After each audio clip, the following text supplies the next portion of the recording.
Lena Moore had learned early how to survive on almost nothing. At 27, she lived in a tiny rented flat on the edge of the city, worked long shifts at a cafe, and wrote business ideas in a notebook she never believed would matter. She was smart, quiet, and observant, someone the world often overlooked. That Tuesday night felt no different from any other. Rain streaked the windows as Lena walked home, exhausted and soaked, counting coins in her pocket to see if she could afford dinner. When she reached her flat, her phone buzzed with an unknown number. She almost ignored it. The message was short. "We need to speak with you urgently regarding the estate of Eleanor Moore."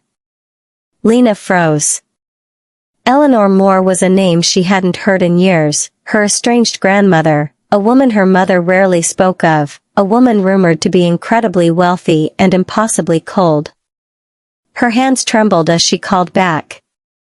By morning, Lena was sitting in a glass-walled office overlooking the city skyline, listening as a lawyer calmly explained that Eleanor Moore had passed away, and left everything to her only granddaughter. Everything. Properties. Investments. Shares. A fortune so vast it felt unreal. "You're officially a billionaire," the lawyer said. Lena laughed softly, certain it was a joke. Then she cried. Then she sat in silence, numb. By nightfall, her entire life had been rewritten.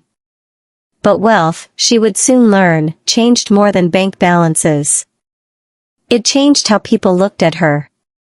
How they treated her. And how alone she felt. What she didn't know yet was that love would arrive quietly, without caring about money at all. The mansion Eleanor left behind was cold, modern, and intimidating, far removed from the warmth Lena had imagined. Staff greeted her politely, but she felt like an imposter in her own inheritance. On her third day there, Lena met Harper Reed. Harper was the estate's legal consultant, sharp-tongued, confident, and effortlessly elegant. She wore tailored suits and spoke with authority, yet her eyes held something softer. Something curious. "You don't act like most overnight billionaires," Harper remarked during their first meeting. "I don't feel like one," Lena replied honestly. Their conversations became frequent, about business at first, then books, travel, childhood memories. Harper listened in a way that made Lena feel seen, not inspected. One evening, while reviewing documents together, their hands brushed accidentally. The moment lingered longer than necessary. Lena felt heat rush to her cheeks. Harper noticed. But she said nothing. Instead, she smiled, a slow, unreadable smile that stayed with Lena long after she was alone again. Lena tried to ignore her growing feelings. Harper was professional, composed, and clearly out of her league, or so Lena believed. Besides, she didn't know how to trust affection in a world suddenly obsessed with her wealth. At a charity gala Lena was pressured to attend, she felt completely out of place among glittering gowns and empty conversations. Harper, sensing her discomfort, stayed by her side the entire evening. "You don't have to belong here to matter," Harper whispered as they stood on a balcony overlooking the city lights. Lena looked at her, really looked at her, and realized the truth terrified her. She wanted Harper. Not for comfort. Not for protection. But because Harper made her feel grounded.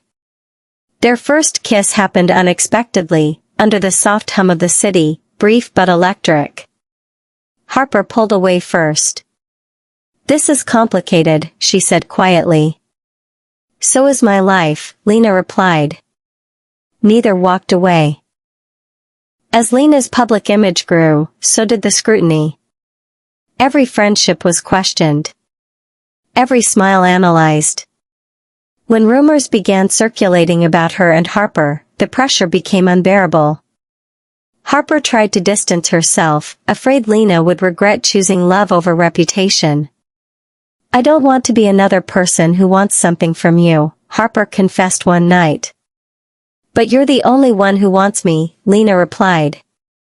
The words broke something open between them. They spent nights talking, arguing, laughing, learning each other's fears. Harper admitted she'd spent her life protecting her heart. Lena admitted she'd spent hers feeling invisible. Together, they felt brave. When Lena was offered a chance to expand her empire overseas, advisors encouraged her to relocate, and quietly suggested leaving Harper behind to avoid distractions. Lena surprised everyone. She declined. "I didn't survive poverty to lose myself to power," she said publicly. That night, she went to Harper, not as a billionaire, but as a woman in love. "I choose you," Lena said simply. Harper's eyes filled with tears. "Then choose me every day." They kissed not with hesitation, but with certainty. Years later, Lena was still wealthy, but wealth was no longer her story. Love was. She and Harper built a life rooted in trust, equality, and quiet joy. They traveled, argued, dreamed, and grew, never forgetting where they started. Lena learned that money could change her world overnight. But love changed her forever. And this time, she didn't inherit it. She earned it.